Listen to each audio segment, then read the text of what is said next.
Magandang umaga! Ngayon, ang pag-aaralan natin ay ang pagsulat ng tula, bugtong, maikling awit o chant at rap.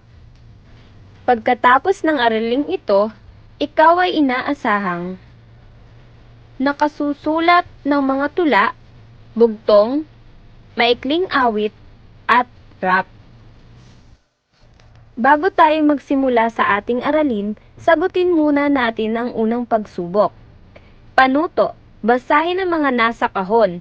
Isulat kung ito ay halimbawa ng tula, awit, chant, rap, at bugtong.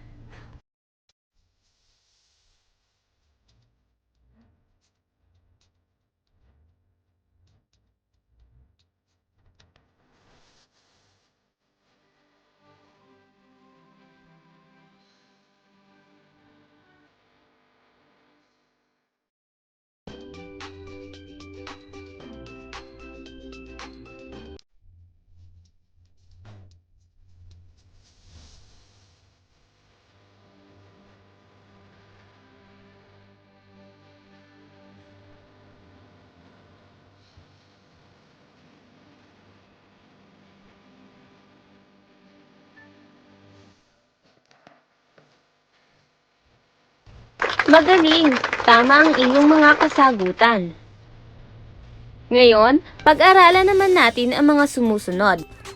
Isa sa mga paraan upang hasain ang ating kasanayan sa pakikipagtalastasan ay ang kalaman natin sa mga bahagi ng pananalita.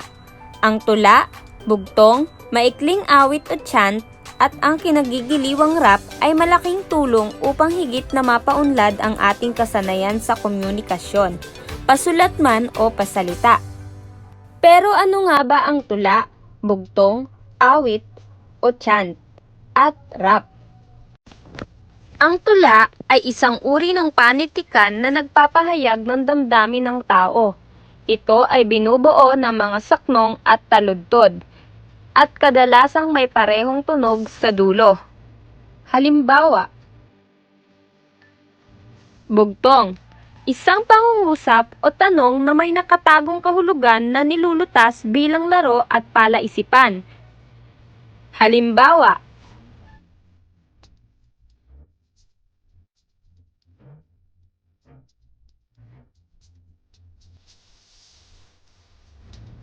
awit.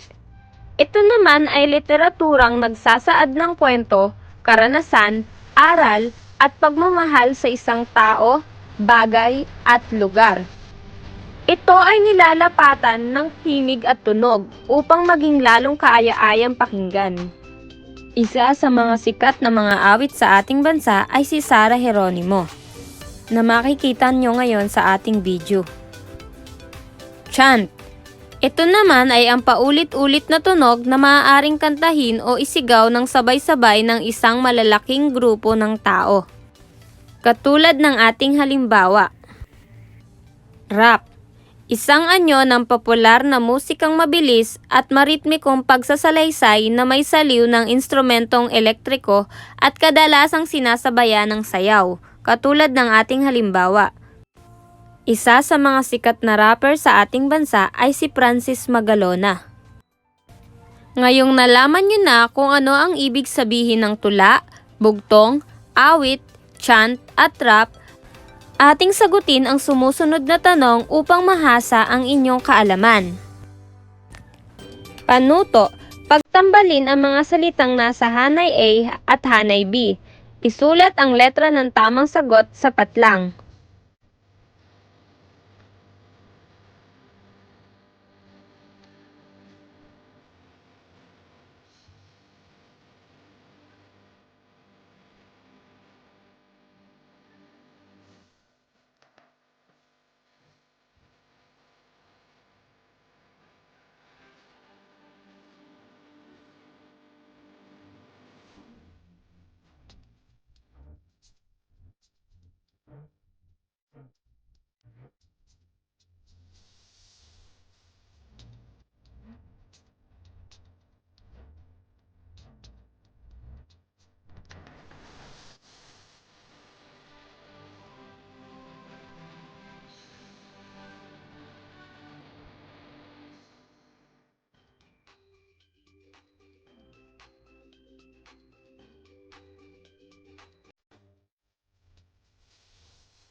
Tandaan,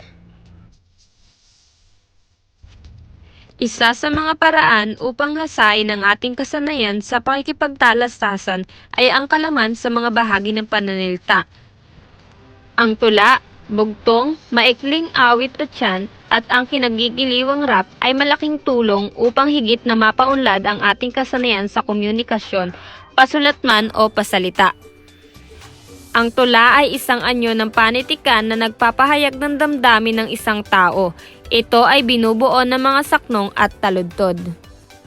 Ang bugtong ay isang pangungusap o tanong na may nakatagong kahulugan na nilulutas bilang laro o palaisipan.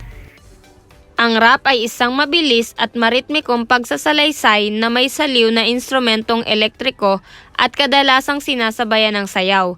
Ang taong gumagawa nito ay tinatawag na rapper. Ang chant ay paulit-ulit na tunog na maaaring isigaw o kantahin. Ang awit ay isang pagsasalaysay na nilalapatan ng musika. Ito ay maaaring mabagal o mabilis, mahina o malakas. Tandaan na ang kasanayan sa pagsulat ng tula, bugtong, maikling awit o chant at rap ay paraan upang mapaunlad ang ating sarili sa pakikipagtalastasan. Sana ay natuto kayo sa ating aralin. Paalam! Huwag kalimutang i-click ang subscribe button at notification bell upang maging updated kayo sa aking channel.